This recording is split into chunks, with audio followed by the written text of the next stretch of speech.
Pakistan'ın Dimradık Günwatarındaky Hiber Pakhtunkhwa welaýatynda janyndan içiniň hüjüminde 8 adam, Sultanda welaýatyň hukuk ministri Israrullah Gandapur hem öldürildi. Hüjümüň jogapkärçiligini Ansarul Müjahiddin topary öz üstüne aldy.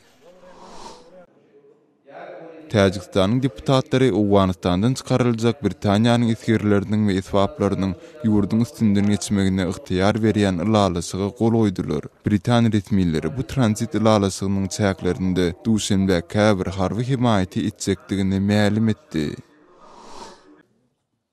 Kazakstanda köpçülüklerin adam gyrgynçylygynda guman edilen şüpheli özünün günäsizdigini aýdýar. Almatynyň goloýundaky Milli Parkda 11 adamy öldürmekde guman edilen şüpheli baradaky sudyjy pensiýa güni başlady. Şüpheli Sayan Hayyrov adamlary öldürmäge gatnaşmakda we Kazak-Kyrgyz araçagyny bir kanun geçmekde aýplanýar. Azerbaýjanda polisiýa Gusar tewitinde pul alys-salys bölümini talamakda aýplanýan 2 adamy gözleýär. Cinayetçiler polisiýa bilen dören o katyşlykdan soň wakanyň bolan ýerinden gaçmagy başardy. Bu hadisede bir polisiýa ofiseri öldürildi, başga da 3 ýaralandy. Siz Azatlyk radiosynyň şuňky täzelikleri bilen tanış bolduňyz.